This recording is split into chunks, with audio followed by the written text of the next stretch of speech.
Salut, c'est Johan. Aujourd'hui, on parle des vacances, donc vidéo un peu légère sur le thème des vacances et du vocabulaire. Donc c'est parti, on commence avec un premier exercice de vocabulaire ici. Associer les verbes et les activités. D'accord ?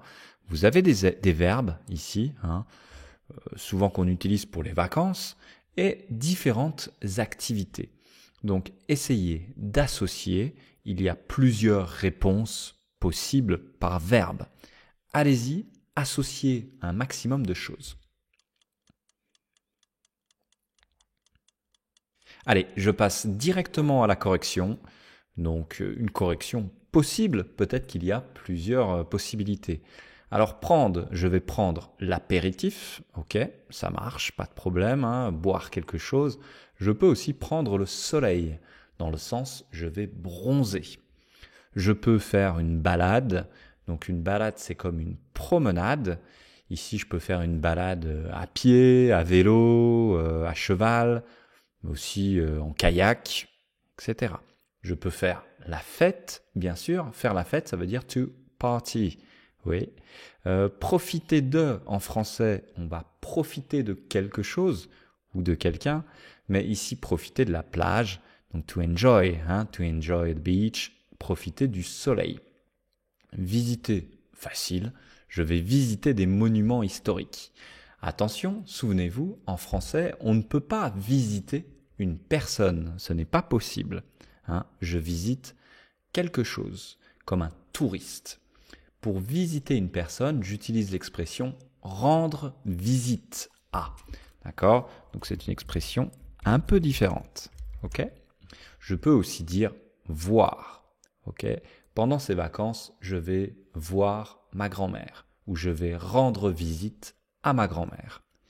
Jouer, beaucoup de possibilités, mais un sport français, jouer à la pétanque, d'accord ? Donc la pétanque, c'est ici, avec les boules. Ensuite, assister à, ça veut dire un peu comme participer à. Assister à en français is to attend, to go. Donc assister à un concert, à un festival. Se balader, donc on l'a vu, comme balader, ici c'est se promener, c'est la même chose, en ville. Participer à un festival, ok. Assister à, c'est peut-être un peu plus passif, ok. Participer à, on est peut-être un peu plus actif. Se détendre, to relax, se détendre, donc au spa, peut-être se détendre en ville, pourquoi pas. Je suis pas sûr de ça, c'est un peu bizarre. Découvrir, je peux découvrir des monuments historiques ou visiter des monuments historiques, c'est mieux. Découvrir la faune locale, les animaux. La faune, c'est toutes les espèces animales. Dormir à la belle étoile, pourquoi pas. Si vous faites du camping, peut-être que vous pouvez dormir sous une tente ou à la belle étoile, ça veut dire just under the stars. Ok. Et puis louer, je vais louer une voiture, je vais louer un van, je vais louer peut-être un vélo. Voilà un peu pour ce vocabulaire, je pense que vous le connaissez. On continue maintenant avec des expressions pour les vacances de manière générale. Vous avez des expressions ici. Essayez de trouver leur définition. Allez-y.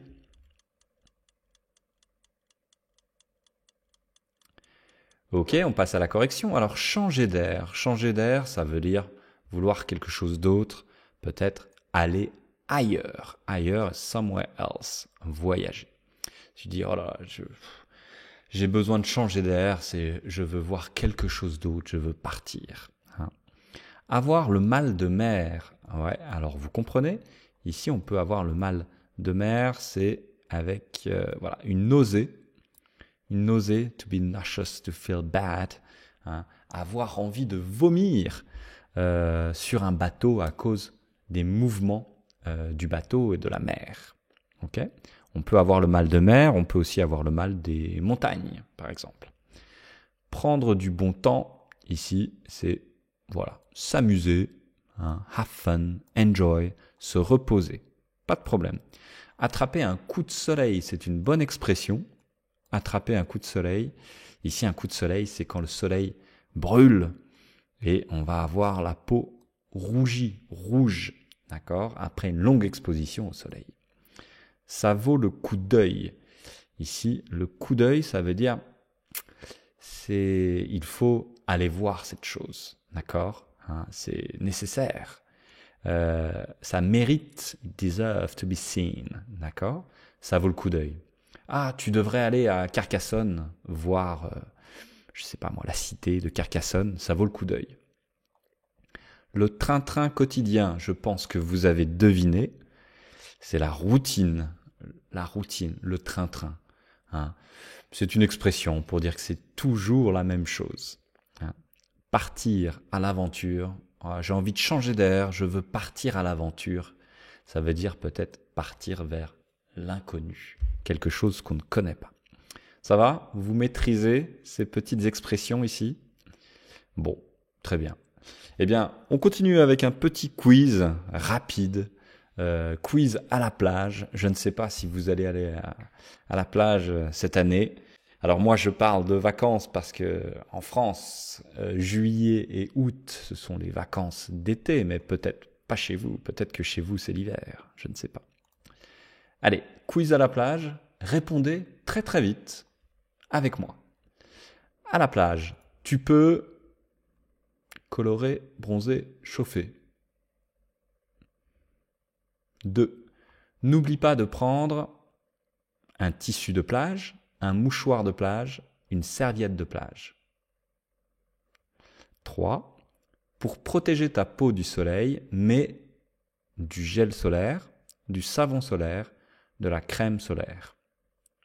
Pour te protéger, reste aussi sous ton parasol, parapluie, parachute.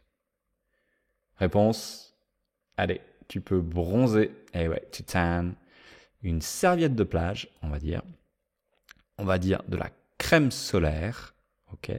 Et puis ici, c'est le parasol. Attention, le parapluie, c'est quand il pleut, et un parachute, c'est quand je saute de l'avion. Hein. C'est différent. Allez, on continue.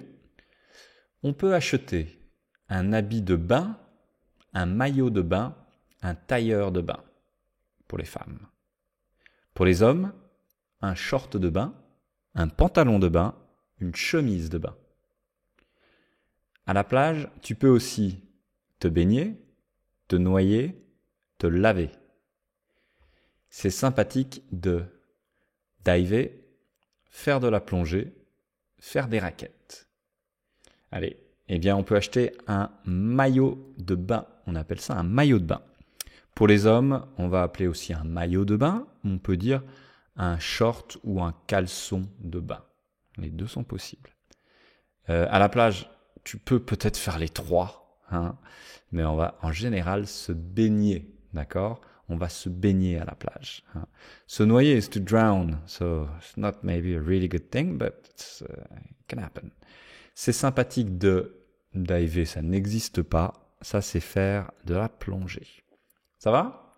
Allez, dernière séquence. Ok, allez-y, on le fait ensemble. Les enfants aiment bien faire des édifices de sable, des cabanes de sable, des châteaux de sable. Ils utilisent... Ok, choisissez la bonne réponse. Et tout le monde aime bien manger une glace, une gelée, une crêpe. Et enfin, regardez, c'est un parapente, un oiseau, un cerf-volant. C'est bon? Ok, alors ça c'est un château, donc on dit des châteaux de sable. On va faire des châteaux de sable. Ici, alors c'est compliqué, c'est une pelle, un seau. Donc la pelle ici, le seau et le râteau ici. On aime manger une glace en général. Hein. On peut manger une crêpe, mais ça c'est pas une crêpe. Et puis ici, ce n'est pas un oiseau, ce n'est pas un parapente, c'est un cerf-volant. Très bizarre comme mot, un cerf-volant. Hein, d'accord, it's a kite. Très bizarre. Voilà, bon, bah, ça a été rapide, hein, cette petite leçon. Un peu de vocabulaire ici. Et dites-moi, dites-moi dans les commentaires, qu'est-ce qu'il y a à voir dans votre ville ou dans votre région? Dites-moi rapidement, est-ce qu'il y a des choses intéressantes à voir? Si un jour je vais dans votre région ou dans votre ville, qu'est-ce que vous me conseilleriez? Voilà, un peu compliqué, hein? D'accord. Voilà, donc c'est terminé pour cette leçon estivale, hein, les vacances, vocabulaire facile, A1, A2. Hein. N'hésitez pas à me mettre un like, un pouce, à vous abonner, etc. C'est très important, ça motive à faire des vidéos. Hein. Et la prochaine fois, je pense que nous ferons une vidéo de grammaire. Allez, bon début de vacances à ceux qui sont en vacances et puis à très vite pour une nouvelle vidéo. Ciao, bye bye, salut.